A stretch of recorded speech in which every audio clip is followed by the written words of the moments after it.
Kæru vinir, áfram söfnum við röddum Íslendinga. Til þess að tæki okkar og tölvur skilji íslensku. Við viljum forðast það að þurfa að tala ensku eða önnur mál á þeim vettvangi. Framtíð tungumálsins veltur á því að við getum notað það í stafrænum heimi.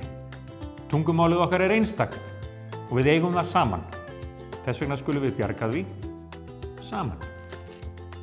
Og þið getið hjálpað með því að fara á vefsíðuna samrómur.is og lesa þar inn setningar, fullt af setningum.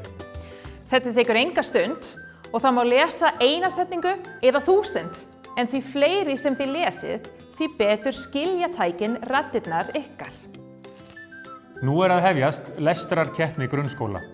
Nemendur land allt keppast við að lesa sem flestar setningar inn á samrómur.is. Þið getið öll tekið þátt og hjálpað ykkar skóla. Og þið getið líka fengið fjölskyldur ykkar, starfsmenn eða velunnara skólana ykkar til að lesa inn setningar.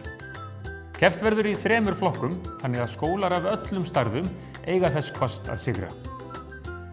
Í fyrra tóku 1430 krakkar og ungmenni þátt fyrir hönd það bil 130 skóla og lásu hvorki meira en minna en 144.000 setningar.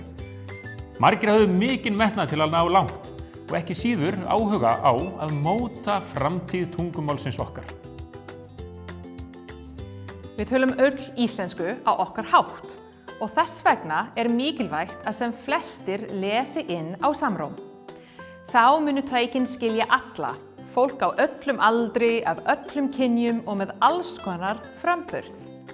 Þau ykkar sem hafa íslensku sem annað mál eru því sérstaklega hvött til að taka þátt. Íslenskan okkar er alls konar. Hjálpum henni að þróast með okkur, vaxa og dafna. Já, gangi ykkur vel. Áfram Ísland. Áfram Ísland! Stöndum saman.